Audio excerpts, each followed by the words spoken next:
Arizona End Cannabis Prohibition. It's been my pleasure to serve in many capacities in Tucson as a veteran, but one of the things that's made me most proud is the creation of the Citizens Police Advisory Review Board. And I've been able to work with some of the finest police officers, I think, in the country. Everything from Chief Villa Sonora when he was hired. So it's been a great pleasure to work with the current law enforcement in the city of Tucson to discuss the risks of veterans who are using cannabis legally since the state passed it in a good way. So we discovered there's some risks, but there's also understanding within the police department to minimize those risks. So what we wanted to do was to bring this forum together with people from a diverse background to answer this question: should Arizona end cannabis prohibition? I will just say briefly that Veterans United for Cannabis was formed at the 420 Social Club over a year and a half ago, 2 years ago, when a vet who was growing cannabis legally for his medication before the dispensaries were established. So legally he was able to grow it, and the house was raided. Civil asset forfeitures took property from him and his medication, and he was denied health care by waiting in a police car for 5 or 6 hours in front of his house. This is what was the anger where veterans said, well, we got a medicine, we want to use it, and yet we're at risk. So the police department has been very gracious to hear our complaints, even though some of them have been kind of in their face. But these men were honest and came to the 420 Social Club and heard us. And it's been a year and a half, and we want to reintroduce that question: should Arizona end cannabis prohibition? So for tonight's forum, we have these guests here, and I'm honored to have Mark Napier here for sheriff. And because of his time constraints, I'm only going to be here for for half an hour. So what we're going to do is ask all of our candidates, our forum participants, to answer that question. Each of them will take 4 minutes to introduce themselves and answer that question.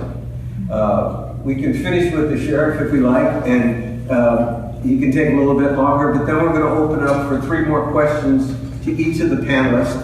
We're giving them 2 minutes each to answer those questions. So, I'm trying to think if I did all the housekeeping. Well, again, I want to thank American Legion Post 7 for allowing us to host this.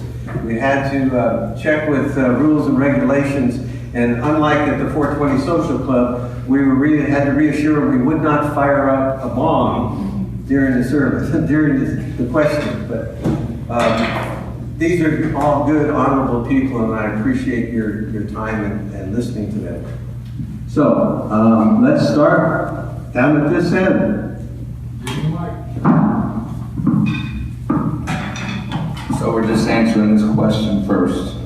All right, my name is Louis Sarper. I'm the founder of Veterans on Patrol, which is a statewide search and rescue mission for homeless veterans as part of the Veteran Suicide Prevention Program. We operate the only shelter in Arizona that permits the use of medical cannabis.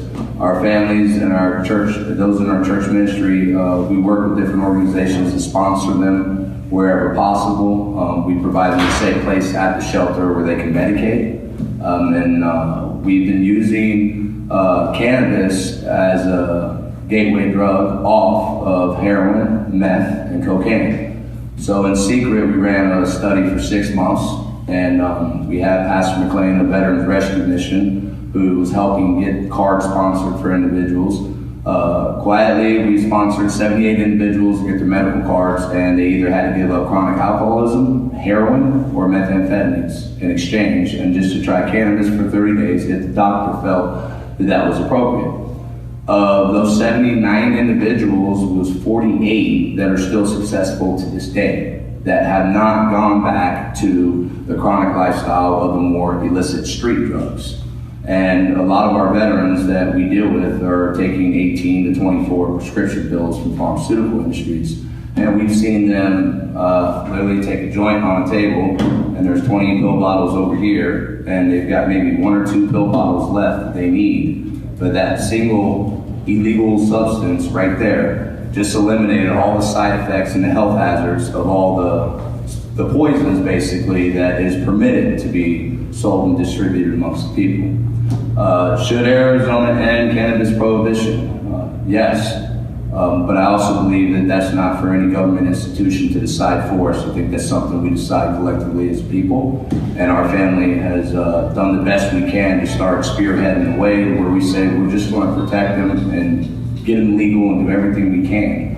So we quit feeding this private prison industry. And I'm going to go with that because I'll go on a tangent.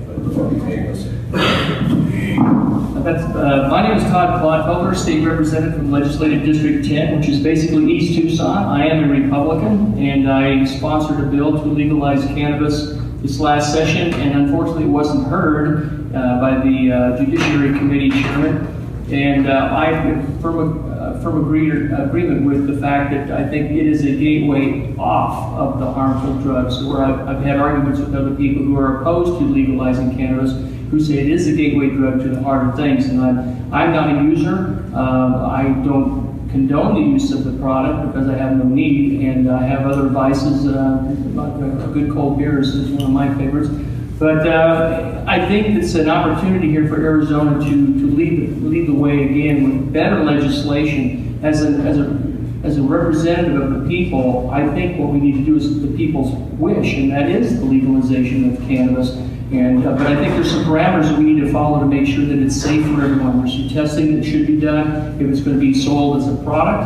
I think legally needs to be taken care of properly. And as a leader of the community, what I want to be able to do is have the state legislative body manage that legalization. I'm not necessarily opposed to a public initiative, but I think what we need to do is, as leaders, we need to lead the way. And as the Republican who brought the bill forward this last session, I can tell you, as I was talking to other of my colleagues, there are closet Republicans who will support the legalization of cannabis if we can get the laws written properly to allow for the dispensaries or the retail outlets or what have you. There's a lot of questions that need to be answered. I intend to have some stakeholder meetings, as you would, in the interim with law enforcement, Department of Corrections, and I agree we need to certainly reevaluate our incarceration system so that we aren't incarcerating people for possession of a substance. My history, my concept of it is it's an herbal remedy, and we've been using herbs and plant matters for health and medication uses for centuries, and all of a sudden there's a stigma on this one particular product.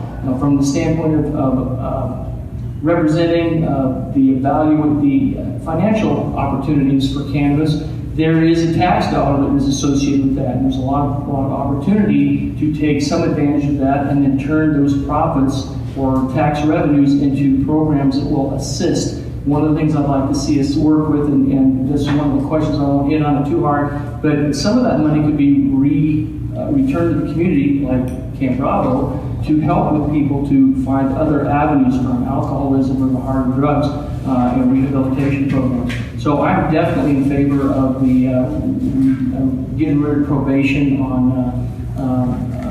of cannabis. So I'm eager to talk to anyone on the side, and we'll see how the afternoon goes with more questions. But again, I'm all in favor of legalizing cannabis and making it available to people who certainly have the need. Hello.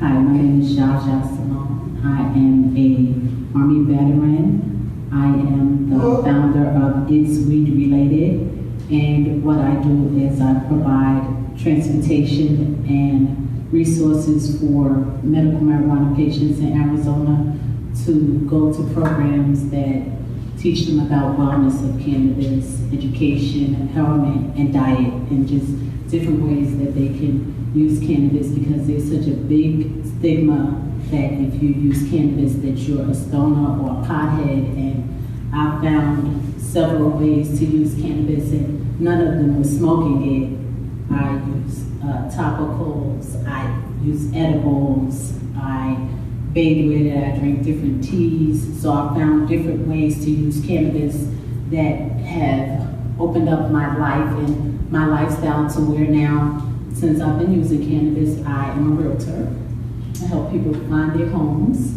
I'm also an advocate for other cannabis patients because I was on between 7 and 9 pills that were prescribed by the VA hospital, and I was not a person anymore.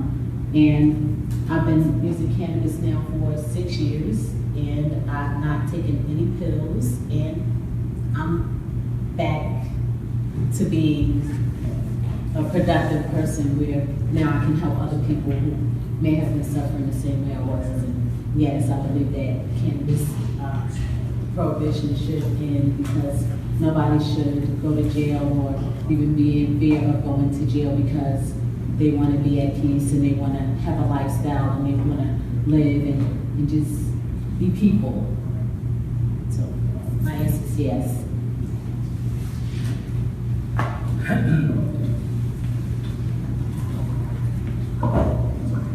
My name is Gentry. I'm chairman of the board for Safer Arizona Cannabis Legalization Political Action Committee.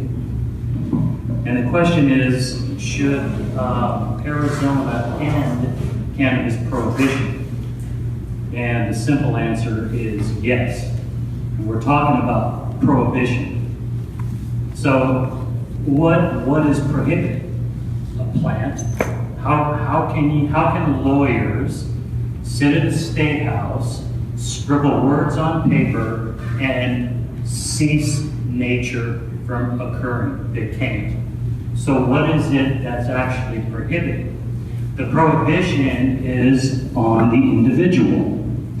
And at that point, when you have laws that prohibit the individual, you essentially have the state making a claim of ownership over the individual and telling that person what they are allowed and not allowed to consume. When the state makes a claim of ownership over an individual, they're essentially saying that that individual is their slave and that they have the right to control their behavior. Especially when we're talking about cannabis, which was criminalized through racist propaganda in the 1930s under the Roosevelt administration to scare white people into thinking that this scary, evil devil plant is just going to ruin society and the whole nation's just going to fall apart. But the reality is that it was crony capitalism, it was special interests, it was corporations that were behind it, that they wanted that plant prohibited because they didn't want to compete with it. If I'm conservative in my estimates, there are 25,000 uses for the cannabis plant. We can build buildings out of it, we can build tables out of it, textiles, clothing, skin products, we can make biofuels, all sorts of things come from that plant. And that's why it's criminalized. The state of Arizona makes hundreds of millions of dollars through civil asset forfeiture, stealing property from people. That's theft on a mass scale. You think they want that to end? They're stuffing their pockets at your expense. And then, not only that, but then they're kidnapping you, slapping you in chains, and caging you while they rob you of all of your personal assets and keep you in the poorhouse. It's immoral, it's unjust, and it's perverse. And all the other excuses that have come after criminalization of cannabis are just ways for the government to try to explain away its evil. They have no legitimate right to do what they've done. We're not begging for a plant back. We're taking it back. We have the Safer Arizona Cannabis Legalization Initiative. Sign that. Get your friends and your neighbors and your family to sign that. And we can recover what was taken from us, and we can have justice, and we can have a sense of peace in Arizona. At the same time, we can drag Arizona out of the Stone Age, and we can make it a competitive state where the money that goes from cannabis isn't being stuffed into the government coffers through civil asset forfeiture, but now it's through business. Now it's through people. Now it's through raising people out of poverty and giving them hope and giving them possibility. Thank you.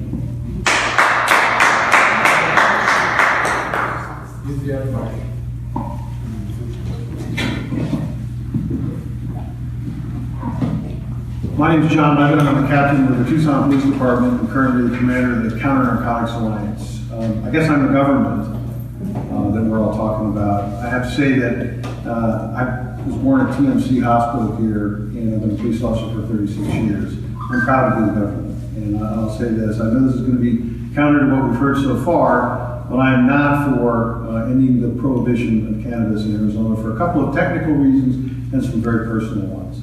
The technical reasons may not seem like a big deal to most people, but the idea that you have something that's illegal federally and legal in the state is an issue. It's a problem. We send police officers out to enforce very complex laws 24 hours a day, 365 days a year. In the middle of the night, at 3 o'clock in the morning, you have a 22-year-old police officer making a decision about whether or not someone's going to jail or not. And when we complicate it by saying, oh, enforce these laws but not those laws, enforce these but not those, it's very complicated. It just creates all sorts of problems in everything that we do. And for instance, I can tell you there are people who don't think the Voter Rights Act should be enforced, and they don't think that marijuana law should be enforced, but they do think that other laws should be enforced. And so they think that the immigration law should be enforced. Some people don't. From a very practical standpoint, if you want to have just law enforcement occur in the United States of America, you need to try to make sure that the laws do not conflict with each other in a way that creates that kind of dissonance that's created today. So that's a very practical thing. So I suppose if you want to eliminate, you can deal with that by making cannabis legal in the entire United States, so there's no federal prohibition while there's a state prohibition. I think when there's a conflict, it creates a constitutional crisis, and it causes all sorts of downstream effects that you can't even begin to imagine sitting here today talking about cannabis. And so that's one reason. And the other reason, probably a more personal reason, is, I look at what I've spent my life doing, and I can say that the vast majority of problems that our community faces are rooted in substance abuse disorder, alcohol, tobacco, and other drugs, including cannabis. Now, is cannabis more or less dangerous than any of those? I don't think it matters. The truth is, the current state of policy in the state of Arizona, the law says that cannabis is illegal outside of those that get a medical recommendation from a doctor. And so if we're going to change that policy, we should be changing that policy to make the state better, in my view. If we're going to go through the effort to change the policy, it should be to improve what's going on in the state. If anybody would like to argue that we've done a good job regulating ourselves when it comes to alcohol and tobacco, that those are not something that are just absolutely scourges on our society, haven't caused us just the vast majority of the problems that we have socially, I'd like to hear that argument. I think they have. I can tell you that went to thousands of family fights, and only one of them stands out in my mind out of thousands where someone wasn't impaired because of some sort of substance. So marijuana, cannabis, it's all a drug. It's maybe a natural one, but the truth is there's effects that when we have substance use disorder affecting us in so many different ways, destroying our families, destroying our community. It's something that I can't get behind in ending cannabis prohibition. So that's where I stand. Do you want to go down the end of the table and come back to me? Or? Yeah, would you mind if you, it's 6:30, so we want to make sure that Yeah, we we should respond. Hi, I'm Chris Fileblood. I am a lieutenant with the Tucson Police Department, and I'm assigned to the Counter Narcotics Alliance as well with Captain Levin. And I was here about a year and a half ago, or at least over at the other place, and listened to a lot of my fellow veterans speak. And just for the record, I am Marine Corps veteran, I'm a war veteran, I was in the first Gulf War. I'm also a service-connected disabled veteran. I deal with the VA, so I kind of feel your pain as fellow veterans and what it's like dealing with the VA and those issues. So that could be a whole other panel discussion, so we'll save that for another day. But that being said, since our last time we met, and since I've been out at the Counter Narcotics Alliance, I've had the opportunity to undergo a lot of training as it relates to this issue, the opioid epidemic, a lot of these big drug issues that are going on in our country and in our community. And a year and a half ago, I got to say, when my level of education was less than it is now, I was probably more open-minded to medicinal cannabis. Recreational, I'm going to have to tell you, no, I'm not for it now, and I wasn't for it then. But since I've learned the things that I've learned about it, I'd even say medicinally, I don't see it. The science isn't there to support it. There's a lot of studies out there on both sides of the argument, and I think it's just another big tobacco. And I think if we legalize it, we're going to go the way of big tobacco in the 90s when the lawsuits came and we had to deal with all of that public health issue. Look at what we're dealing with right now with the opioid epidemic. Who's heard of Purdue Pharma out there? They're the big bad evil pharmaceutical company that did all sorts of evil things to get Americans hooked on opioids starting back in the 90s.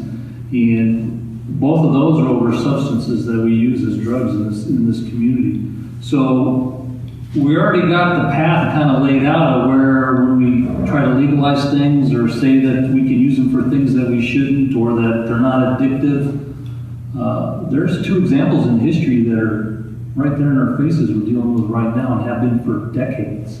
So if we're going to have another big tobacco being in cannabis and legalizing it for recreational use, I think people just need to realize in 20, 30 years when the science does catch up to the data that's coming out of places like Colorado, and I'm sure California is going to have the same data if they collect what Colorado has, that we're going to be having lawyers like Mike Moore of the present day in 30 years from now going after big cannabis.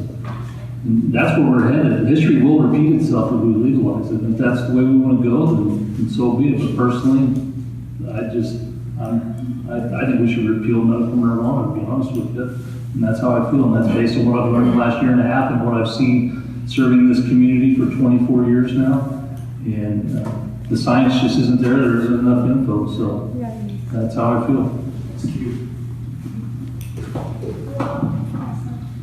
Hello everyone, my name is Chris Russell, and I think the reason they invited me here is because I'm running for Jeff Flake's open U.S. Senate seat. But by trade, I'm a lawyer, and you notice they put me between the law enforcement officers, yeah? But I served in the United States Army for over 24 years, between active and reserve service. I started off as an armor officer, and I transitioned to the JAG Corps after law school. I have prosecuted both marijuana possession, smuggling, use type cases. And to my knowledge, I'm the only one, or I should say I prosecuted one of the Army's largest drug smuggling operations over in El Paso. And that was years ago. But I've also defended both veterans, active duty soldiers, reserve soldiers, and then of course civilians for marijuana use. In my current practice as a lawyer in Cochise County, I encounter veterans every day because our practice is just down the street from the main gate of Fort Huachuca. And I deal with service members that have PTSD, that have incredible pain in their backs, knees, and necks because of either combat-related injuries or just wear and tear from the service. Jumping at airplanes is tough on people's backs and knees. And frankly, I see the benefit, the medical benefit that they derive from marijuana use. As some people on this panel have pointed out, they don't have to then take the cocktail of narcotics that allows them to function each day. I deal with soldiers with PTSD, and they tell me that the cannabis helps them greatly just get through the day on those types of things. I'm not a user. I think somebody else on the panel pointed out there are other vices, and some of those other vices are mine too. So I don't really have any personal experience with it, but I see the benefits on a day-to-day thing. I will say, and I disagree with my law enforcement brethren down here, and I apologize for that, but I do so with respect. This is a state issue. We've got the 14th Amendment that allows state rights for a reason. So people, say I'm a little strange as a Democrat when I talk about smaller government, but it is up to the states to decide what to do. Now, if I was elected to the U.S. Senate, I would certainly advocate for, repealing the federal laws under the 18 U.S.C. so there were not inconsistencies between federal law and state law, because it does create some problems. But a state, local level law enforcement officer, of course, has to follow the state law and not worry about the 18 U.S.C. laws that the federal law enforcement people have to worry about. That's for our DEA and their brothers at the federal level. So, I have a three-pronged platform as a Democratic candidate for the U.S. Senate. One revolves around medical issues, health insurance specifically. So we've talked about the benefits of cannabis prohibition and repealing that here in Arizona on the medical front. But I think too it will create jobs in this state and also bring in extra revenue. We have 9 models that we can follow. It's not something that we can implement overnight. There's got to be, forward-thinking laws to help with side issues like DUI and those types of things, and exposure of young kids and the like. But we've got 9 states that have already legalized marijuana for recreational purposes. We can follow their models and mistakes and avoid the same. So, summing up, to answer that final question, should Arizona end cannabis prohibition? Absolutely. Yeah. Well, good evening. I apologize in advance that I'll have to leave. I've got another commitment this evening. I'm your current Pima County Sheriff. I've been in law enforcement since 1981. I'm going to take this a little different tack. I'm going to stay in my lane. And my lane is public safety. And if I were not a police officer, I was going to be a history teacher. And I know that there are 3 branches to our government: legislative branch, an executive branch, and a judicial branch. There's a branch that makes laws, a branch that interprets laws, and a branch that enforces laws. I'm in the branch that enforces laws. So I'm not going to kind of sidestep the issue of whether or not that should be made legal or not, because that's a legislative decision. Where that intersects my world is in the world of public safety and how laws should be enacted and enforced. I have some significant problems with treating marijuana as if it were alcohol. It's a very different substance. So the manner in which you would legislate legal marijuana would have to be fundamentally different than the way that you would legislate alcohol or other illicit drugs, because we don't have, whereas alcohol, we have an established standard of 0.08 being presumptive level of impairment. We don't want you on the roads if you're above a 0.08. We don't have a similar standard for marijuana, that so many nanograms of THC in blood equate to any level of impairment. So there are some problems with that. Marijuana is consumed by the body in a very different way than other drugs. Marijuana is a fat-soluble drug, so long after you would show symptomology impairment by marijuana, you would still potentially show significant amounts of it in your test. So there's some problems from a public safety standpoint with the legalization of marijuana. Is it possible that there could be some legislation brought forward that, in my world, on the executive branch side of public safety, that I would think answers a lot of the questions around the legalization of marijuana as a recreational drug? Perhaps, but there are significant issues there. And to suggest that marijuana is like other drugs is simply not understanding drug symptomology and the way that drugs are processed, or the levels of impairment associated with various drugs. So from a public safety standpoint, I have some concerns. In the medical arena, again, I'm not a doctor. So for medical marijuana is a medical decision where a doctor should decide the efficacy of the use of that substance as a medical intervention to some prevailing illness or other condition the patient might have. If that drug has efficacy as a way to treat a medical condition, again, it's outside my lane. Where my lane is public safety. So that's where my main interest lies. And I know it kind of sounds like I'm sidestepping the issue, running for Senate, kind of sidestepping an issue there, but it's really understanding where my lane is and staying in that lane.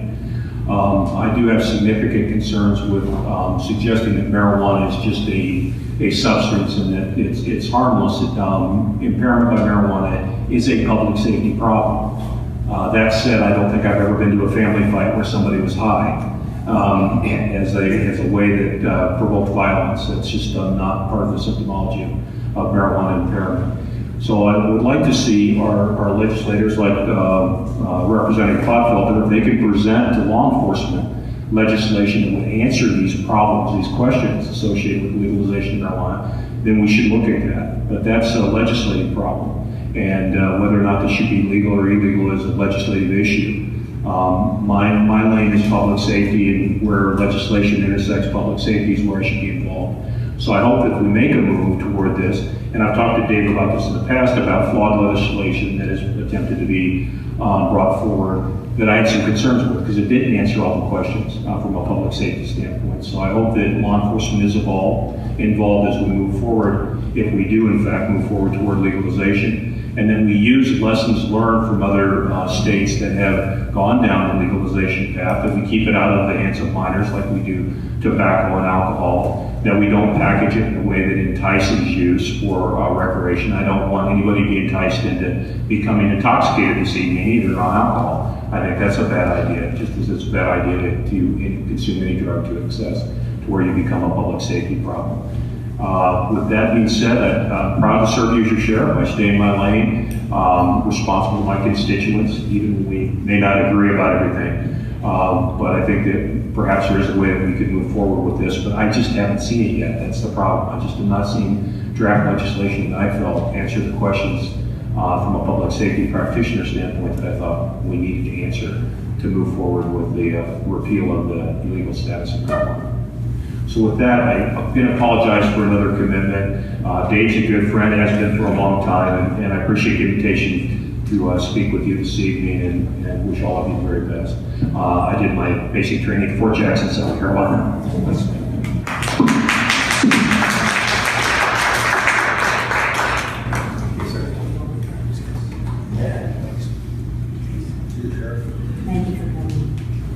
Thank you, Sheriff. Okay, we wanted to ask the panelists again. This time we can do it with just a 2-minute response. You don't need 2 minutes, but we can start with question number 1. Do you believe legalizing cannabis could help with opiate epidemic? We can just start down the road and come back down.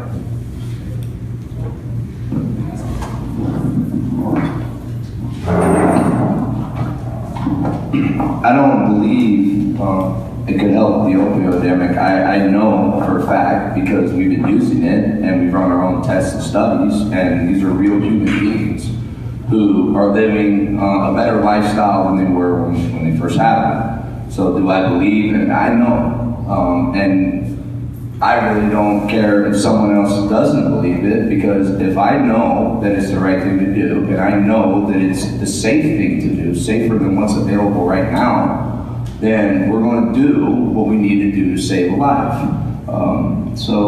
Yeah, it's not just the opioid epidemic. Okay, we've used it for crack, we've used it for meth. One of the things we've learned that if you take a sativa strain of medical marijuana, it gives the meth addict who's used to that high-speed push, it gives him the similar sensation while he's withdrawing off medications, but guess what? It don't have him twacked out of his mind in a drug psychosis, and the worst thing he's going to hurt is a bag of Doritos and a 2-liter of Mountain Dew. Let's be honest. There is no violent crime on a high scale attached to it. So the plant can be used to do a lot of things, from cancer to everything else, and it hurts the pharmaceutical industry that profits off of our misery.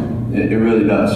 I know it works. And I'm going to keep doing it because I know it works. And I'm not going to ask legislation to sit there and tell me how to help someone, okay? And my encouragement is for everybody to just, stand up at some point. Don't not help somebody because you're afraid you're going to go to jail. If they need help, help them. So.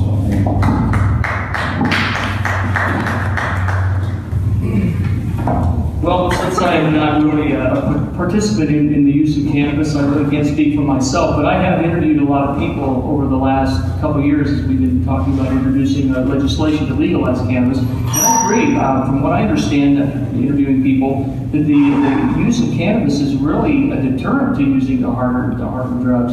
And the people that tell me that it's a gateway drug, unfortunately, have had bad experiences in their life. They started with cannabis and they proceeded to go to the harder substances. But that was a choice they made at the same time. Not everybody follows that pattern of thing. But I also think that the opportunity here to retroact the opioid issues, or just like was described, was if these people have an alternate in the process of coming down from opioid or other addictions, this would be a benefit to them. And then they would find that this might be helpful for them to get off of those things that are far more harmful than what I think marijuana is. My wife is personally, she has been diagnosed with chronic pain, fibromyalgia, and she is contemplating the use of medical marijuana. And in fact, she's tried some up in Colorado when we were visiting up there, and it seemed to help. With that said, I can't see why a responsible individual really always needs to go to the doctor to have the doctor tell them what they can and can't do to help themselves. I've been in this body for a long time, and I know what hurts and I know what helps it. And maybe the guidance of a physician is good, but I think a responsible, capable adult can make decisions like that on their own. They don't necessarily have to have the permission of a doctor and the permission of the government to tell them what they can and can't do. And I'll expand on that a little later in the third question. We legalized the production of agricultural hemp this year at the state legislature. And I think we're on a roll, so to speak. And I think we can go further with proper legislation, as the sheriff identified. We need to bring in all of the stakeholders, the law enforcement department, corrections, education people, health people, and really sit down and say what's good, what's bad, and following the candidates for Senate, stating that we can overcome what's necessary with the federal government. We are the United States of America. We make the law. The federal government exists because we exist. Right. So I get 30 seconds, I'll go faster. Sorry. That's quite all right. But I understand how the cannabis products can help physical pain, as I've seen it. The PTSD and that sort of thing, I understand it's very helpful for that. So yeah, I believe cannabis could certainly help with our other drug issues. And that's why I'm all for it. Is we have ways to overcome the issues we have, but there's a stigma that is attached to this that really needs to be done on an educational standpoint. And the hardcore conservatives who are my colleagues, I'm trying to educate them as well as I feel like I've been educated. So we're open to listening. I hope they're open to listening the way I am. I'm all ears and want to hear more as things progress. So thank you for that. Yes, I believe that legalizing cannabis will help the opioid epidemic. We see it constantly. They do have studies, even though nobody's paying attention to the studies that we're seeing. We even do studies on ourselves. Some of us patients, like myself, I knew when I had a choice between taking methadone or morphine over cannabis and having a better effect and being able to use the bathroom and all those other normal things that, yeah, so definitely yes. So I think one of the things that's interesting when we're talking about an opioid epidemic is that you go to your doctor, anybody can, and just about every doctor will just, go, I've got a pain here, this and that, and they're going to throw pills at you.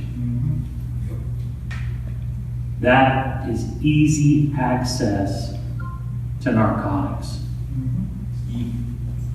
And the pharmaceutical companies love that because that's money in their pocket. And that's what this is all about. It's about money. Throw pills at people and make millions and millions and millions and millions and millions of dollars. We saw last time in 2016, Insys Corporation spend something like $500,000 against the Prop 205. They're the manufacturers of fentanyl, and they didn't want cannabis legal. And then, I think it was just last year or this year, they were granted by the DEA the license to start manufacturing synthetic a synthetic cannabis. It's not even a cannabis, if it's synthetic. It's just some fake drug based on cannabis. So you see where the money is, you see where the scheme is. So legalizing cannabis help with the opioid epidemic. Yeah, the medical marijuana program has qualifying conditions. Not everybody's ache, not everybody's pain, not everybody's illness, and not everybody's disease is considered a qualifying condition. I know an individual that broke their leg. Fortunately, they were a card holder. But they didn't use opiates the doctor wanted to throw at them for the pain for the broken leg. They used cannabis oil instead, and it took care of the issue. And not only did it take care of the issue, it helped heal the leg rather than just mask the pain. So, yes, definitely cannabis would help with the opioid epidemic. And maybe if law enforcement started actually investigating some of these pharmaceutical companies for their crimes rather than chasing around cannabis consumers, might see a difference there too. That's right. But we know how money controls things, so don't expect that too soon.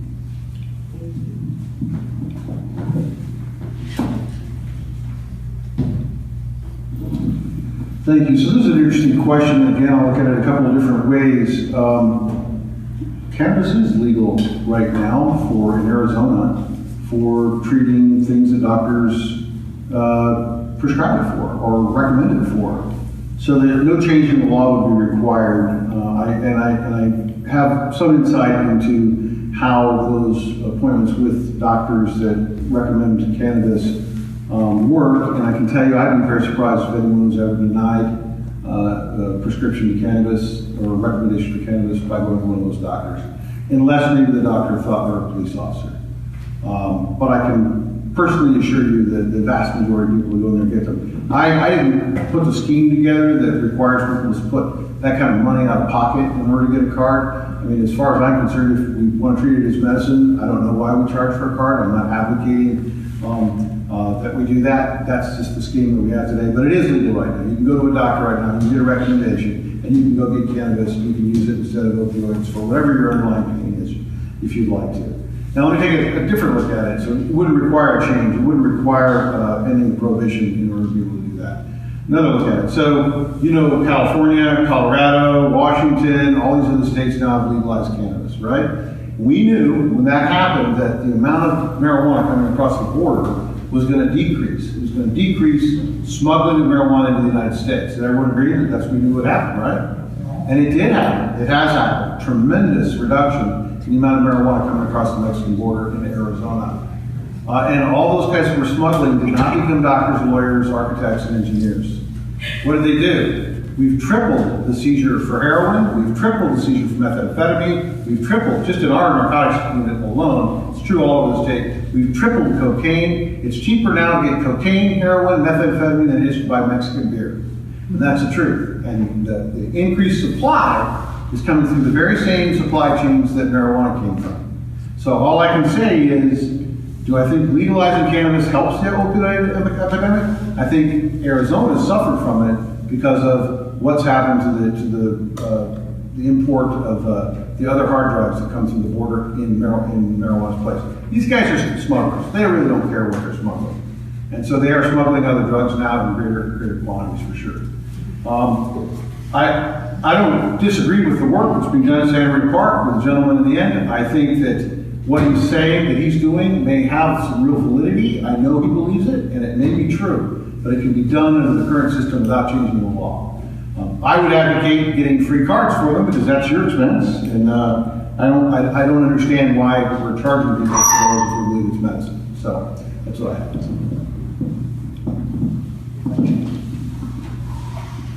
Well, of course, I can only answer the question from what I've read and what I've experienced with clients. And I have a difficult time getting my head around addiction in the first place. I had a client many years ago, a young soldier, who was addicted to many, many things.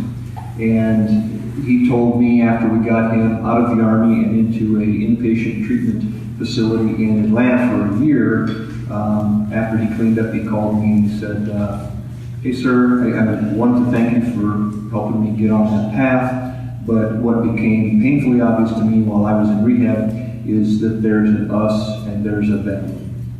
And the us's are addicts, and that's just the way we're wired. And you are a them, because you don't understand the addiction part of things. And that stuck with me, because I think that that's exactly true. I had a real hard time understanding why people abuse prescription narcotics, why people abuse illicit drugs. I often say it takes every faculty I have just to get through the day, and I don't know how you can do it when you're overusing narcotics. But what I've experienced is, as I said earlier, the fact that when my clients use marijuana, it helps reduce the medication that they take. It helps them feel better. We also represent quite a few of the elderly, and they have things like cancer, glaucoma, those types of things. And often, marijuana use is the only way they can get through the day. And if you want to have an entertaining conversation, talk to a 75-year-old grandmother who is using marijuana. I get a little bit of a kick out of that because it goes against the way that she was raised, but it helps. So, thank you. I'll try to be quick on this. Do I believe legalizing cannabis could help the opioid epidemic? I'm going to have to say no. When you trade one drug for another in your quest to ease your pain, what are you really doing? You're just trading addiction down, you're balancing ground. But the real problem with chronic pain in Arizona, when 87% of our medical marijuana cardholders in the state got their card for chronic pain, that really points to the fact that we're not treating the actual cause of the pain. We know that emotions drive the experience of chronic pain. So if anyone's ever heard of the ACE assessment tool, that right there, those are the people that are going to be more likely to have an addiction. Soldiers, sailors, Marines that have been in combat with PTSD, those are traumatic incidents. It disrupts the development of the brain in childhood and before the age of 25. So it causes a different, you have to address that pain cognitively. And if you're not going to do that, you can be on medication-assisted treatment for opioid addiction, you can be on methadone, Subutex, Vivitrol, whatever you want, naltrexone, anything you want to be on. If you don't have that cognitive therapy component with it, there's not any drugs out there that are going to solve this epidemic, because the chronic pain epidemic in this country has to deal with emotional pain. So treat the emotional pain and the chronic pain will go away. Until we do that, it doesn't matter what drug we try to take and say it's going to fix it, because none of them work. Trade one for the other is just crazy. It's foolish. Treat the actual root cause.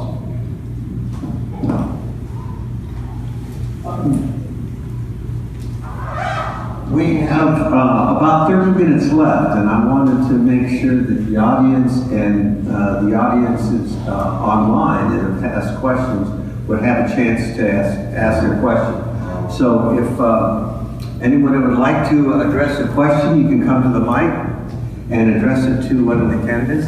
How long will it be? We'll try to keep the answers in 2 minutes. I guess what I have to say, hello, my name is Ricardo Gray. I'm a combat veteran served in the United States Army. I'm 100% disabled through the VA. I don't take any medications from them. I've been a cannabis user since 2010. Spent 3 years there doing it illicitly, and I only went legally to cover my ass when I went public with my use, to try to advocate for more access through the VA healthcare system. Mr. Clodfelter, I'd love to say that we believe you, but I don't. I personally don't believe you. I don't believe any Republican that sits up there and says that they want change, because you haven't proven it. Your actions speak louder than your words, sir. We need you to prove it through your actions. To the law enforcement personnel here, I wish the sheriff would have left so quickly, because he said something that was spot on, and I wanted to applaud him for it. He said it wasn't his lane to dictate what was done legislatively. He said he wasn't a doctor, and he's not. He said that he wanted to be there as a law enforcement entity to protect the safety of the public. I agree with that. I commend him for that. And I felt like he should have probably gotten an applause for that, but I was too frustrated by what you said and the smug nature with what you said it in, right? And then it followed up by you, who said that you've studied this for a year and a half. Are you a physician? Where'd you go to medical school? I want you to cite your sources, sir. I want you to put out on record what it is that you're reading over there that has you answering and making the statements that you're making and speaking condescendingly to people like me and boo-hooing the testimony of gentlemen like Mr. Lewis Arthur over here, who's working with real people who are going through emotional crisis, right? And you laugh at them. You don't do it laughing, right? You do it through your actions here, what you're saying. Maybe we believe it? Yeah, we do. History is going to say something. It's going to show that you're a bigot. It's going to show that you and people like you who started these laws did so for ulterior motives that have nothing to do with public safety, have nothing to do with the health and welfare of people like me. People who, if I don't have my card, am facing arrest. I will have to fight my freedom, your freedom, our freedom, collectively.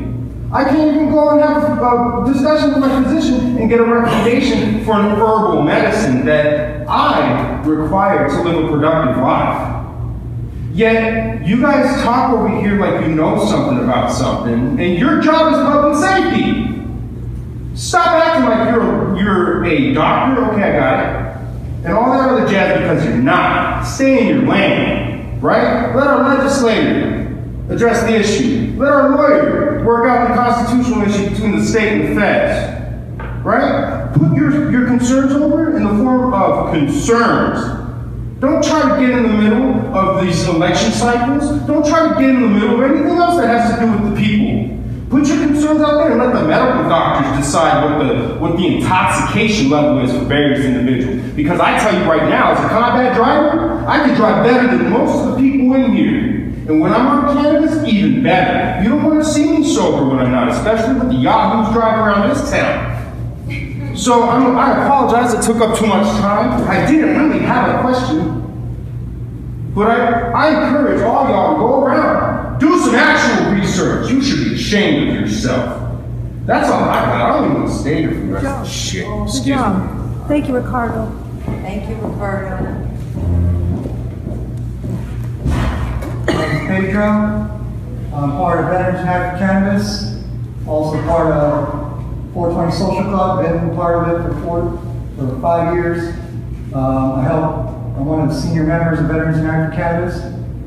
I love everyone. Love you too, man. Sorry you're not a cannabis user, also with you, whichever have you. I'm sorry you had to hear an irate veteran. But that's what they are. If I could cry, I would cry. But I need to get some stuff out. You're a lawyer. Thank you for helping our veterans. You're a police officer, right? Thank you for protecting us. You got it. Head of Narcotics. Man, you got a whole lot of shit coming your way. Do your guys' jobs. You tried, didn't work out. Try again. Keep on trying. Let's go. He does have a point. We're not all doctors. No one here is a doctor. We were going to have a doctor or a nurse to give you resources from doctors. You're saying you don't hear research, you want to see the research. There's plenty out there. And they're not getting funded because it's a federal, whatever. Federal issue. Thank you. U of A tried it, and they couldn't because it's federal, and they don't want to lose their federal stuff. It's all about federal. You can't do your job because it's federal, right? You can't allow cannabis to be for adult use because it's against your both paychecks, basically. And I understand fully you have Hefe right here telling you, breathe down your neck. What I need to know is personally, forget the bullshit of work. You take your hat off, take your badge off. All of them. What's your personal, not job related, personal, so we can have some questions. Should cannabis be ended? Should cannabis prohibition be ended? Thank you. I love that. Yeah. I'd like to respond to that. So I have to say, put together a panel of people. You want to hear their opinions. You want to hear about what they've learned in 36 years of providing service to this community, 24 years in Lieutenant Wildwood's case. You're going to hear them. They're not going to shy away, and they won't be shot down. And just like I don't expect you all to be shot down, we're all Americans. We have the ability to civilly discuss these kinds of things, and if we disagree, we can do it without being disagreeable. Now, I happen to know Ricardo from another place and time, and I have tremendous respect for him. I think he's a very passionate guy. I get that. I don't take offense to that. But I will say, because I'm a doctor, because I'm not a doctor, doesn't mean I don't know things. I haven't experienced things. Because I'm not a lawyer, doesn't mean I don't know things. I haven't experienced things. And none of you guys are police officers. And none of you got called at 2 o'clock in the morning to come to an overdose death at someone's house. And none of you have had to do those kind of things. We have that experience. I can tell you today I got a thank you letter. I've been told to well with the shit. From a mother whose son overdosed and died because a drug dealer sold him some drugs. And we prosecuted that case. And that guy's going to prison. And you know what? That mother not only noticed our case, but she noticed the next case that we're prosecuting. So we deal with this kind of thing every day. Substance use disorder is a terrible thing. What Lieutenant Wildwood said about dealing with the underlying problem, having to do with chronic pain and the ACE test and those kinds of things, that's real science. And so what they suggest, and we've been to a substantial amount of training on these issues, everywhere from the Kennedy School of Government to the University of Arizona to everywhere in between. And I can tell you that what they've identified is that chronic pain has its root in this emotional pain most often, and if you don't deal with that underlying issue, you can't deal with the other issues that cause people to get into substance use problems. I've seen way too many people lose their kids, their fathers, their mothers, and everyone else to drug abuse for me to take it anything but very seriously. Dedicate my life to it. Okay? I don't know how many people have dedicated their life to it. I've dedicated my life to it. And I can say that it's important to me. We disagree, but we don't have to be disagreeable.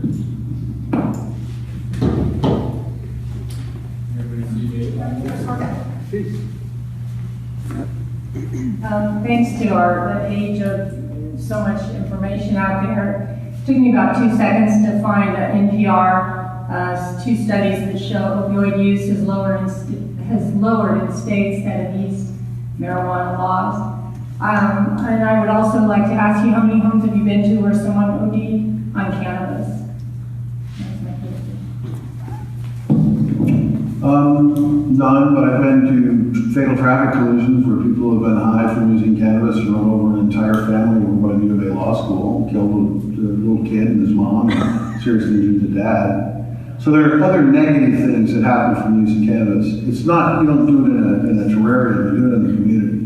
Anything that impairs your judgment, and I think people would agree that use of cannabis, overuse of cannabis can create that kind of problem. It has its own negative side effects. There's no question about that.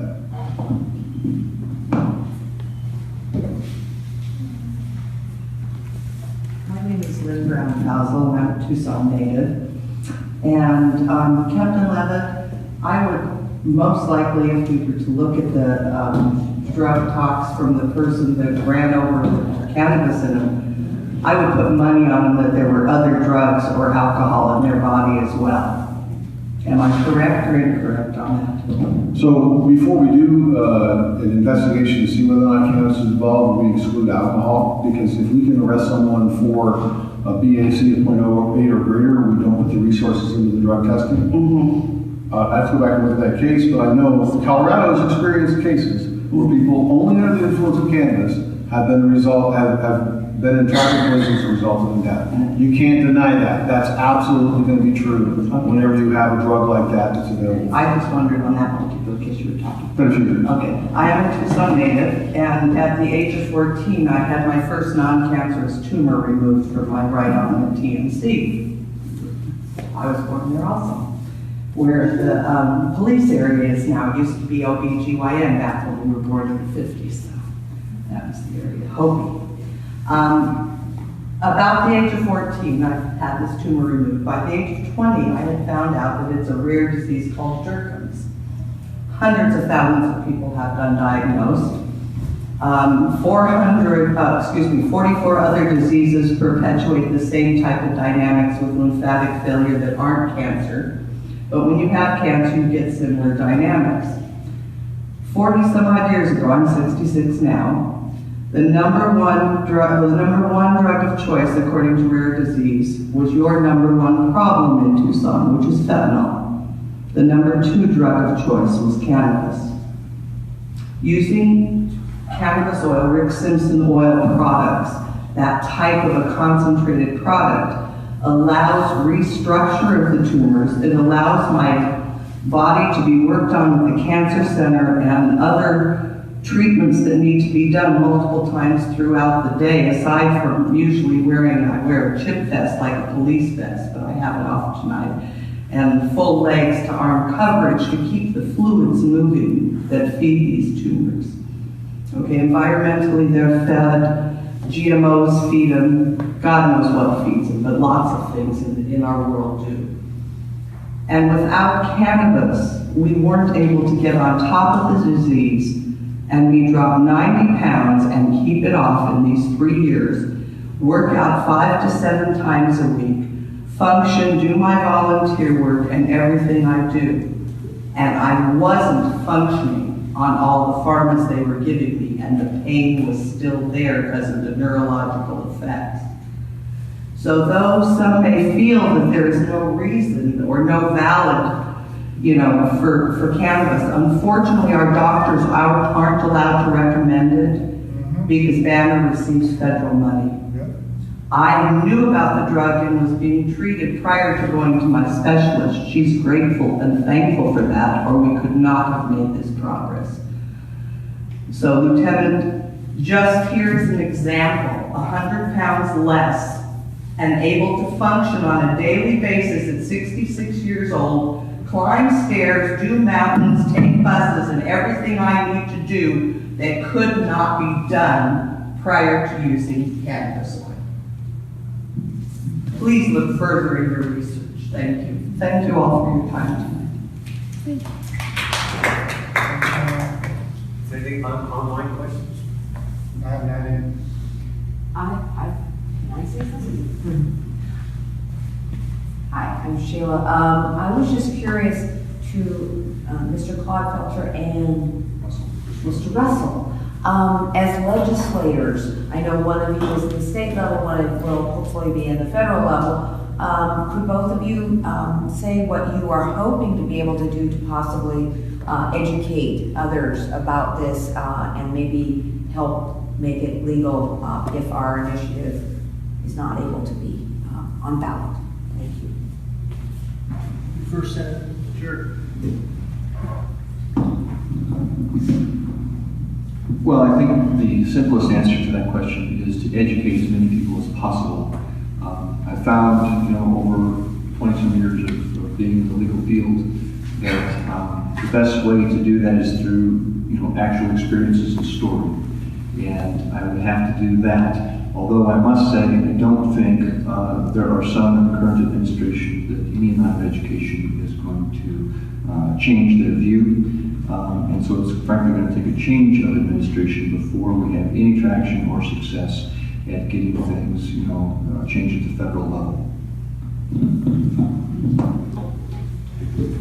Jonah, can you give him a mic, Jonah? I agree. We've got to look at it from the top down when it comes to legalization from the legislative level. We have the nonpartisanship where we're not working together. We need to do that better. I think. And I think we need to educate the leaders that we have, because there is the stigma involved, and then there's certain groups that want to lobby for and lobby against the legalization of cannabis. And I can tell you who the people are who are vehemently opposed to the legalization, and I disagree with them. That's why I brought the bill forward. And if your effort's not successful in 2018, I will certainly be bringing the bill forward again in 2019, and that's where I would like you to be involved, the law enforcement, like I said earlier, to participate in that. And part of that is getting the people not only to be educated, but to open their brains, open up and listen to what they're being told, and quit putting the roadblock in front of what they're being told. Because I disagree with all the concepts of all these negatives of the value of it. First of all, we haven't gotten down to the other questions yet, but I'm going to come back to what we call as liberty, and that's my first job as a state legislator, is to protect your liberty. That's it. That's number one. Number two is balance the budget of the state, which is another challenge. But protect your liberty is what I'm supposed to do, and what all legislators are supposed to do, all elected officials are supposed to do. We take an oath as well to protect this country from enemies, foreign and domestic, and that means to protect your individual liberty. With liberty comes choice and also responsibility, and I want to give people the opportunity to show their responsibility. Surely we're going to have bad actors in the world. We're going to have people who are consistently addicted, and the statistics that I've heard, because I have a friend who's a clinical psychologist, studies the brain. He says there are a certain percentage, and if memory serves, the number was 10%. 10% of the people are addicted to something, and always will be, because that's the nature of their being, which is sad. We can help them to the best of our ability, but at the same time, that doesn't mean that everybody else is going to have those same afflictions. So as a responsible adult in this country, you can make choices for yourself. You don't have to rely on the government. What we got to do is get the government out of the way to allow you that freedom. God gives you your freedom. If that's the faith you follow, that's the faith I follow. Yeah. God gives you your freedom. The government doesn't give you your freedom. They ensure your freedom. And that's what we've got to take action on.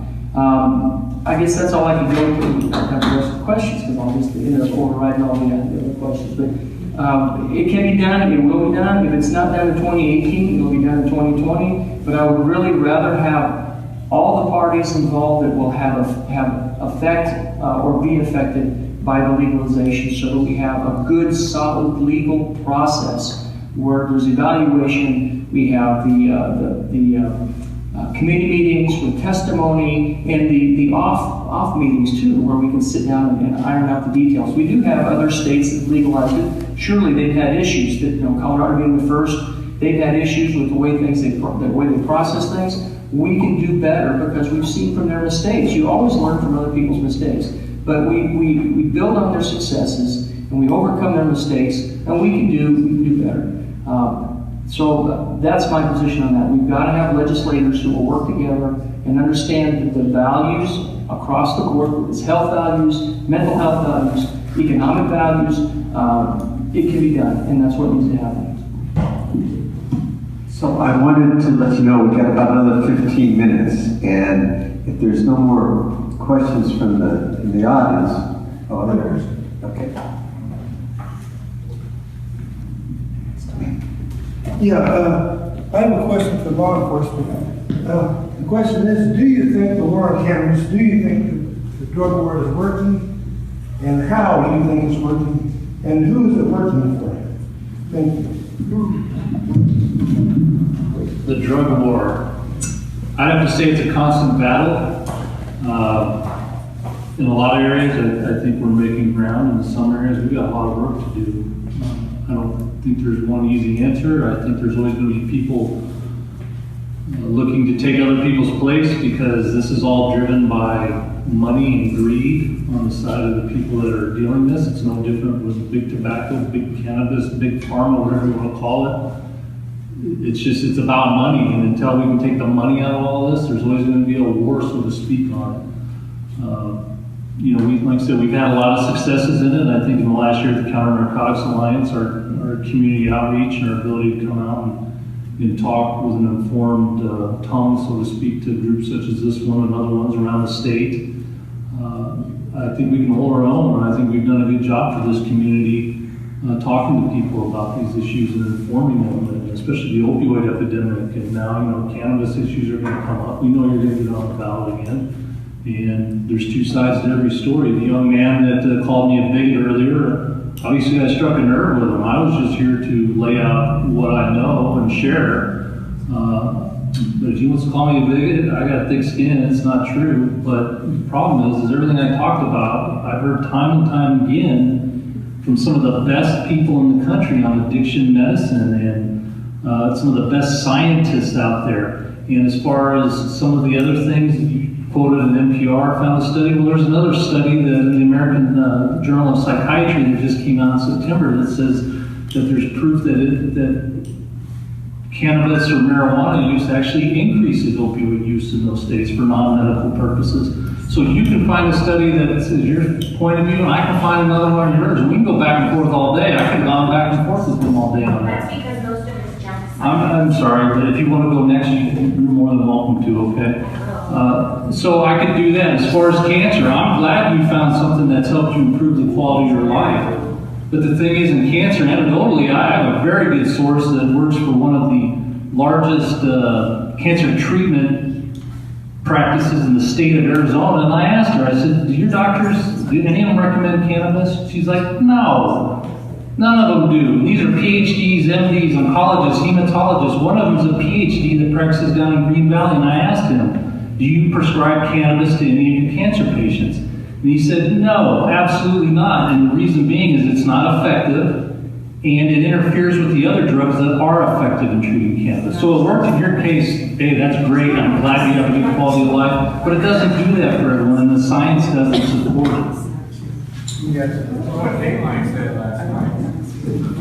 Let me go ahead and add to the drug war question. I love the drug war question because that's what I hear all the time. I start off every undercover narcotics class each year with new undercover narcotics agents with 3 hours on are we winning or losing the drug war? That's the title of the class. And I won't teach the whole thing here in 10 seconds, but I'll say this. It's that important because people have all assumed that we've lost the drug war. You hear everyone saying, anyone running for office says we've lost the drug war. Well, how did that war on poverty go? How did the war on cancer go? Do we still have cancer? Do we still have poverty?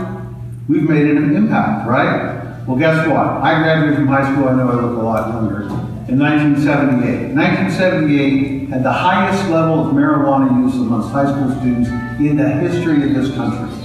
Everyone thinks everyone uses marijuana. And when I graduated from high school, 53% of high school seniors smoked marijuana, used cannabis, whatever your expression is, depending on the generation. Okay, well, it's a lot lower than that now. And you can watch how marijuana use amongst high school students changed over the last 30 or 40 years. You can see that different approaches have different impacts. Sometimes it's going up, sometimes it's going down, but nothing approaches the level of drug use of the 1970s.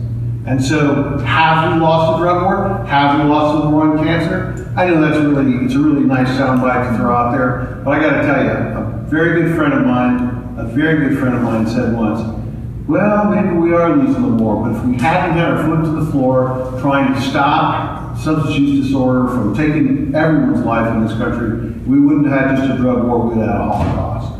That was what he called it.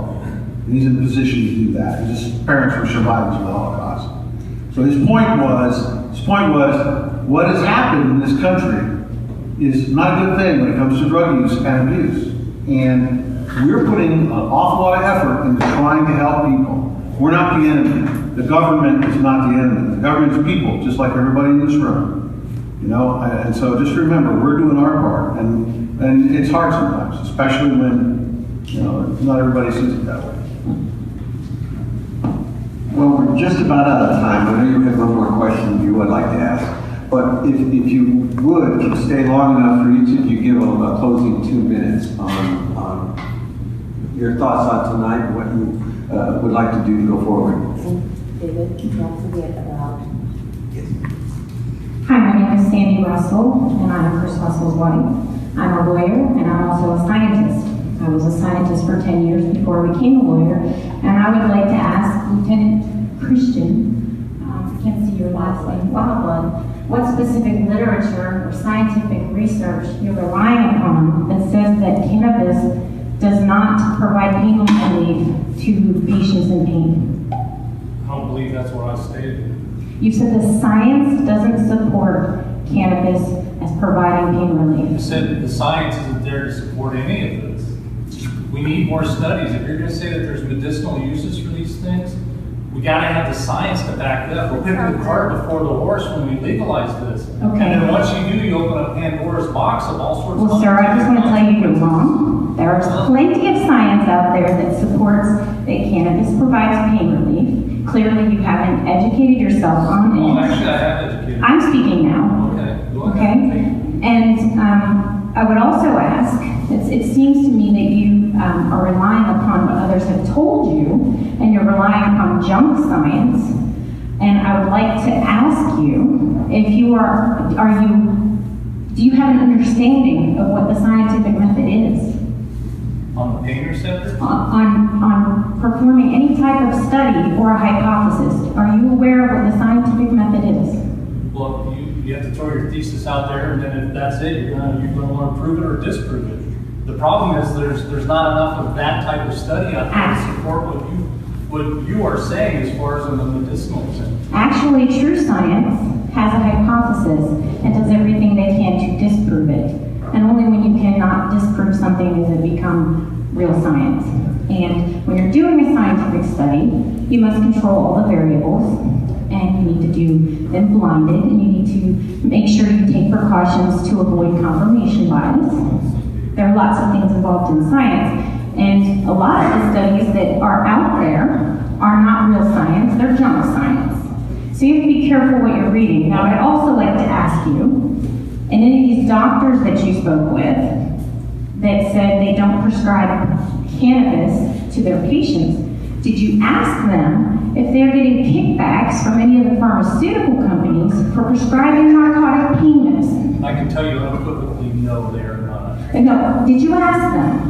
I can tell you, I know firsthand they absolutely are. How do you know That this? is ludicrous. Did you look at their financial records? You are speaking conspiracy theory. I'm not speaking conspiracy theory. I worked in an oncology clinic. I know how pharmaceutical reps work. Listen to this. So the answer is no, you didn't ask them. I know a lot more than I'm willing to say. Did you see Dateline last night? Did you ask them or not? They do not. I know for a fact. So the answer is no. The answer is no, they do not. I work for pharma, so. Well, I definitely appreciate everyone's passion in this issue. And since we only have a little bit of time, I don't want to keep anyone here longer. If everyone would finish with a 2-minute response to our discussion tonight, and then we can close it up and extend it. I did want to let you know that Safer Arizona is here if there's anyone who would like to get involved with the Safer Arizona initiative. And I'll give you our director for just a minute. Hi everybody, my name is Nikisa. I'm with Safer Arizona 2018. I'm the executive director of our campaign to get cannabis legalization on the 2018 ballot in Arizona. I want to thank all of our panelists here, Veterans United for Cannabis, for having our chairman of the board, Alex Gentry, here. Alex helped draft the Safer Arizona Cannabis Legalization Act, and we have it here for you guys to sign if anyone's interested. And I look forward to hearing the closing remarks. Thank you. Thank you. Another female lawyer that knows about cannabis, so I appreciate the effort that those of them who do feel passionate about this medicine is making an impact in their lives. So if we could each get their 2 minutes, and Chris, if you don't mind starting, and we'll go this way to go back. Sure. Well, I just want to thank everyone for allowing me to be here. I know it's, obviously, I'd have to say I struck a chord with more of you than many of the other panelists, and there's nothing wrong with conflict. And if it's productive conflict, that's good. That's what moves the whole thing forward. You know, and I don't take it personally that one gentleman in the audience wanted to attack me personally, because I'm not taking this personally. I don't hold it against you. But going forward, I can say we're going to have these debates until this election comes up. And the Counter Narcotics Alliance and the HIDA board, or the CNA policy board we work for, we're going to be out there to make sure that the other side of the story is heard. So you're going to see us again out there And well, I'll just keep reading more and more and going to more and more classes and being better and better prepared. And I have no problem debating like an adult with anyone in here about it. So I look forward to it. Yeah. Well, I do appreciate the opportunity, and as you can all see, this is not a simple issue, and there is going to be debate, and there is going to be resistance.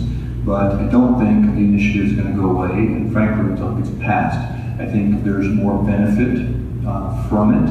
In other words, I think there's more benefit from legalizing marijuana than there is a detriment. I think it's an opportunity to help people more people with medical issues. I think it can create jobs from the manufacturing to the distribution to the sales. I think that it can, the taxes that it generates can be used to fund things like education. I think here in the state of Arizona has been running a deficit for many years. That can be reversed through the profits from marijuana sales. And like I said, we don't have to start from scratch. There are 9 other models out there that we can study, learn what they did right, learn what they did wrong, and improve on it. So thank you very much for the opportunity. Well, Dave will tell you that when he was putting together this program and the last program, we made a lot of calls to different places to try to find people to present the law enforcement perspective. And I have to say that Lieutenant Wabla and I are the 2 guys that are more than willing to come and talk. Many other people refuse to come. And they refuse to come because their experience has been they've been treated disrespectfully when they've tried to do it before. I'm willing to look past that. And some of the treatment is disrespectful. But I'm willing to look past that because I think this is such an important issue. And again, this is our experience. This is what we know. This is what our slice of life has taught us. And again, I'm not advocating to eliminate medical marijuana in Arizona. Every argument I heard tonight about the value of marijuana and cannabis was about its medical application. And my dad died after 7 years of horrible cancer, and if it would have worked for him, I would have had no problem with him doing it. It's not what his oncologist gave him. His oncologist gave him other drugs that worked pretty well. So I'm just saying that this is a tough issue. And all those arguments for medical marijuana and its application, we took care of that when voters of Arizona made the decision to allow medical marijuana to be dispensed. And the question here really isn't about medical marijuana, it's about recreational marijuana. I just can't think of any drugs that were considered drugs used for medicine that we then use recreationally.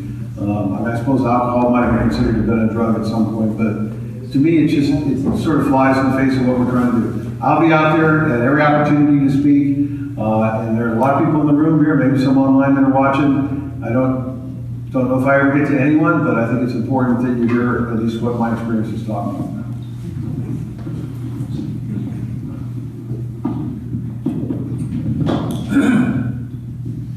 So, humanity and cannabis have existed side by side for eons.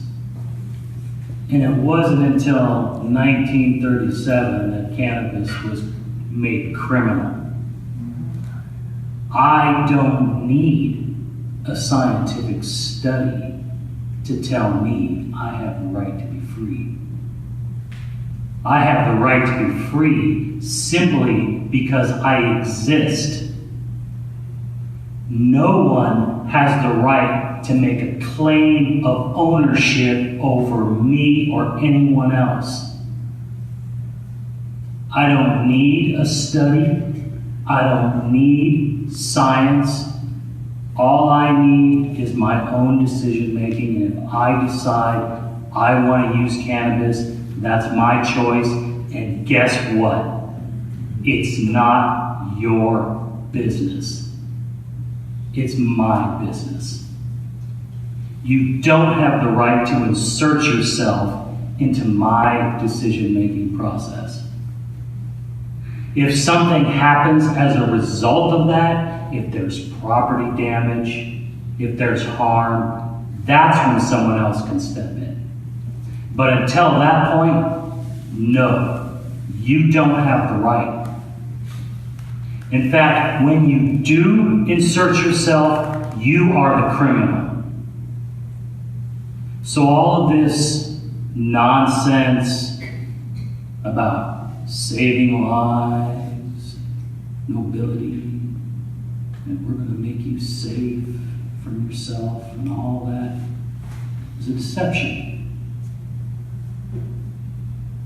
You know better how to live your life than I know how you should live your life. It's none of my business. When you harm somebody, that's the difference. When you damage property, that's the difference. But my body is not your property.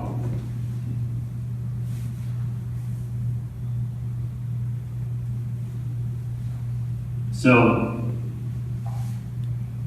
whether you agree with it or disagree with it, to me, is irrelevant. I don't need your permission. And I'm not asking for your permission. Thank you.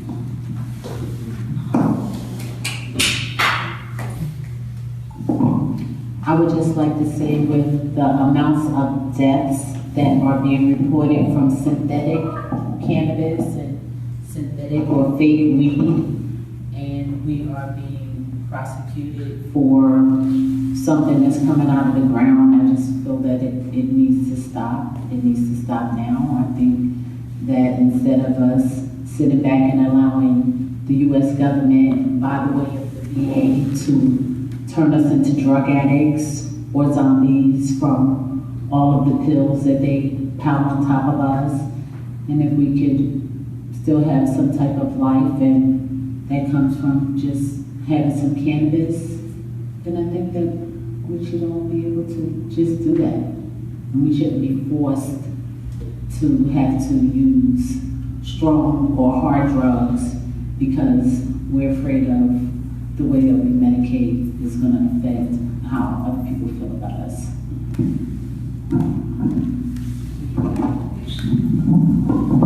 Well, I want to thank you, everybody, for being here tonight and the opportunity to not only express my opinions, but to hear other opinions and hear other tones of opinion. It's kind of interesting. As a state legislator, I do represent the people, and I know what the people are wanting, and here it is. And I would be more than happy to work with you. I'd like to get a copy of the language you have written for your initiative, if I may. And again, I'm in favor of legalizing cannabis through the legislative process, more so than going through a citizens initiative, because it gives us the opportunity to work together and create the best law that we can make that's going to be a benefit to the whole society, at least in Arizona. Because as I said before, we're the United States of America, and the federal government really shouldn't be in a position to tell us what our state is going to do as we comply with certain federal laws. That's the 10th Amendment, with states' rights. Whatever we don't give to the federal government to do is up to the people. Whatever's not the people don't give the state is up to the people. And you're right, we have the freedom to make choice. And when we fail in our choices is when we have to pay a consequence. And I think most people are quite responsible. There are some bad actors in the world that have to have some oversight and maybe some consequences to their choices. But that's why we have law enforcement. There's a couple things I want to throw out real quickly regarding question number 2. I think is important because it talks about the dollars. Realistically, immediate cash receipts that we've done some discussion on the Joint Legislative Budget Council to determine the revenue sources from cannabis, and this is a modest taxation like other states do with alcohol, tobacco, that sort of thing. We could gain $300 million a year in direct finances. So now we can do educational support. We can do rehab support. There's some retirement funds in the states and municipalities that are upside down for our law enforcement and fire protection, and we can use that to pay down those costs. And then ultimately, once those are paid down and caught up, we can redirect those funds again back towards education and other issues that are of more value. But ultimately, it is personal choice, personal responsibility, and we should be protected from that, and that's my job, and I'm willing to do that. So I look forward to meeting with all of you and learning more and working together to make this happen.